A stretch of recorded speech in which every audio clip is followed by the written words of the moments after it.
Yesu ashimwe, ndabasuhuje mwese inshuti zande Mutsinzi TV. Horo y'Imana bane namwe, umwaka mushya muhire. Hanyuma uyu munsi ndogenda garutse kandi ngarutse kongera kubabwira ikindi kintu gikomeye ndimo ndabagezaho muri iyi minsi ibigendanye n'inzozi. Hanyuma inzozi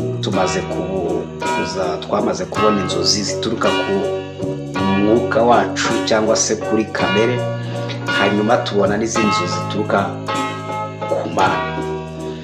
Inzozi zituruka ku Mana kenshi ziba ari inzozi ziburira umuntu, zimubwira uko agomba kwitwara muri iyo minsi, ikigezweho akwiriye gukora. Rero akenshi ntabwo tujya tumenya neza ngo izi ni inzozi zo kutuburira icyo tugomba gukora muri iyo minsi, ndetse inzozi dukunda kuzifata nk'ibisanzwe, usibye abantu bake na bakeya bagenda baziha agaciro, ugasanga wenda inzozi bahuse baramenya ngo izi ngizi ni izo kuvuga ibi, ariko n'ubundi usanga ahubwo abantu benshi bibanda ku kumenya no kwita ku nzozi mbi. Inziza kenshi ntabwo bazitaho, kimwe n'uko akenshi nyine inzozi ziteye ubwoba nizo abantu bakunda kwitaho, nazo bakunda kwibuka. Uriya uzacunge neza inzozi nziza warose, nyinshi zaribagiranye, ariko inzozi mbi warose ntiwigeze uzibagirwa. Rero mu muntu niko duteye, abantu niko bateye, ibibi byihutira kumvikana vuba muri twebwe, ibyiza biragoye kubyumva. Ni nayo mpamvu akenshi buriya iyo uri kuri YouTube ukabona ikintu cy'ingenzi gishobora kugira umumaro, kugira ngo uzajye kukireba biba bigoye. Ariko iyo bavuze amatiku, intambara, abamwaye, abatsinzwe, abakubiswe, bakuye n'ibibazo, ibintu bibi cyane bitandukanye, izo nkuru zirebwa cyane, byacitse zirebwa cyane. Ariko kubwirwa ngo umuntu yumve ijambo ry'Imana, reka da, biba bigoye cyane. Rero niyo mpamvu niko tumeze, dukunda gushyira imbere ibi cyane, haswe ko Bibiliya yavuze ko n'ubundi natwe turi babi, niyo mpamvu twikundira kubona ibibi. Rero niyo mpamvu niba twakunda kubona ibi, dukunda kubona ibibi, nta kundi kuntu byagenda nyine. Ubwo ngubwo niko turemye, niko duteye rwose. Hanyuma ubwo ngubwo rero ikintu kibitera nuko nguko turemye, nuko duteye. Ariko ijambo ry'Imana nta kindi rizana usibye kuduhindura no kuduhamagarira guhindura kavukire, guhindura kamere, guhindura imyumvire, tugatangira kumva ibifite umumaro. Ko abantu bakijijwe baba barahindutse, ari ibyaremwe bishya, ibya kera biba byarashize, byose biba byahindutse bishya. Rero natwe ikintu mbagiraho inama ni uko twahindukira, kubera ko twacungujwe amaraso y'umwana w'intama, duhinduka abakiranutsi. Hanyuma rero niba twarahindutse abakiranutsi, ubwo turi abana b'Imana, kuko umwana w'Imana agomba kuba ari n'umukiranutsi nyine. Impamvu umuntu avuka ubwa kabiri cyangwa hashyizweho kuvuka ubwa kabiri, ni ukugira ngo tube abakiranutsi, icyaha kirandurwe muri twebwe, duhindurwa abakiranutsi, kandi duhindurwa abana nyine b'Imana, kuko Imana ibyara abameze nkayo. Imana ibyara abakiranutsi nk'uko nari umukiranutsi. Niyo mpamvu rero niba twaravutse ubwa kabiri, dukwiye gukunda iby'umumaro, ari byo by'umwuka cyane kurushaho. Ko niba uri umwana w'Imana uzakunda iby'ijambo ry'Imana, niba ukomoka ku Mana uzakunda iby'ijambo ry'Imana. Ariko niba uturuka ahandi, kumva ijambo ry'Imana bizagorana cyane. Rero niyo mpamvu mbakangurira ngo twubahe ijambo ry'Imana. Nitwubaha ijambo ry'Imana, ubuzima bwacu buzahinduka, kuko nta kabuza twaca amahoro n'imigisha bimubeho. N'uburyo uvuga ngo umuntu n'ingaruka y'ibyo yumvise. rero niwumva ibyiza, niwumva ibituruka ku Mana uzabaho neza, niwumva ibituruka ku mubi uzabaho nabi. So rero kubaho neza no kubaho nabi bituruka mu byo wumvise. Rero aka kanya ni igice cy'inzozi tukiriho.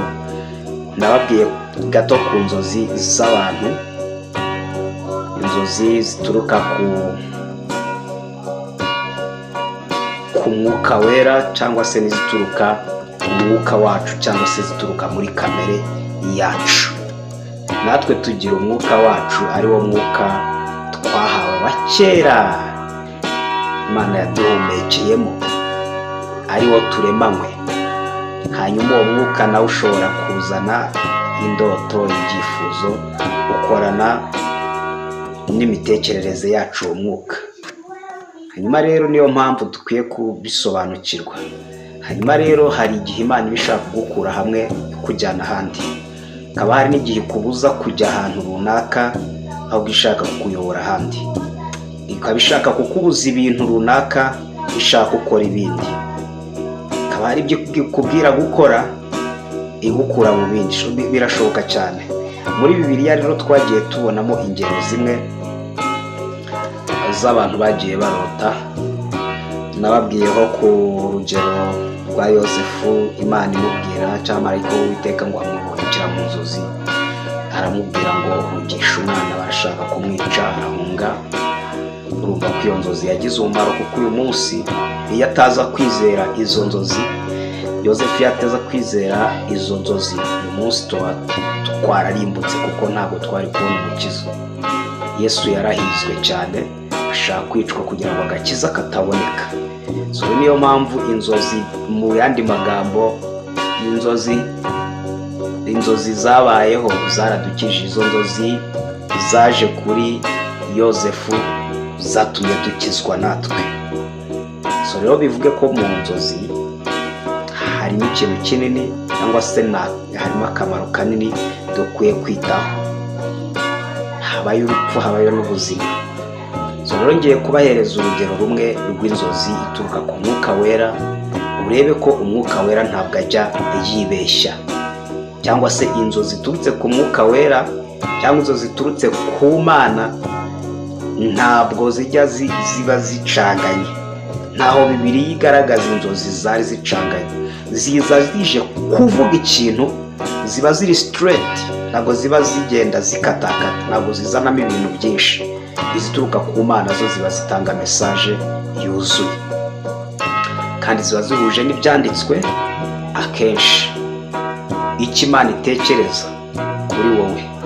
Hanyuma rero kubera ko ubusinziriye umwuka wawe wabasha kumva, hakabaho ko Imana ishobora kubinyuza mu mwuka wawe, biba byoroshye ko wakumva message. Ariko iyo uri aho ngaho ku manywa ugendagenda, ntabwo wapfa kumva message. Rero Imana ivugana nawe mu nzozi, ariko ushobora kutabimenya cyangwa se ukagira ngo ni ibisanzwe. So rero reka dusome icyanditswe hano, icyanditswe kiri mu Byakozwe n'Intumwa igice cya 6 nako igice cya 16 umurongo wa 6. Haravuga ngo, bakomeza tugeze ku 9, haravuga ngo bukeye banyura mu gihugu cy'Ifurugiya n'i Galatiya, babuzwa n'umwuka wera kuvuga ijambo ry'Imana muri Aziya. Bageze ahabangikanye n'i Masiya, bagerageza kujya i Bituniya, ariko umwuka wa Yesu ntiyabakundira. Nuko banyura i Musiya bagera i Tirowa. Nijoro Pawulo ararota, abona umugabo w'umunyamakedoniya ahagaze amwinginga ati, ambuka uze i Makedoniya udutabare. Amaze kurota izo nzozi, uwo mwanya dushaka kujya i Makedoniya, kuko tumenye yuko Imana iduhamagariye kubabwira ubutumwa bwiza. Haleluya. Rwango mu by'ukuri hano hari igihe uba urimo urashakashaka gukora ibintu runaka, byarangiza ugasanga ibyo bintu uri kwifuza gukora ntabwo Imana ibigambiriye, ntabwo ibishaka, ntabwo bihuye. Hanyuma rero ikiba kigiye kubaho ni uko uba ukeneye kumva ijwi ry'umwuka. Hanyuma rero niba wumvishe ijwi ry'umwuka ugahagarara nk'ukuntu yumvishe ngo umwuka wa Yesu ababuza kujya kubwiriza Aziya. Hanyuma icyabayeho ariko bahise babona ngo umunyamakedoniya mu nzozi yarose abona umunyamakedoniya ari mu nzozi ari hakurya y'uruzi, aramuhamagara ngo Pawulo ngwino udutabare. Icyo gihe bahita bamenya yuko Imana ibahamagariye kujya kubwiriza muri Makedoniya.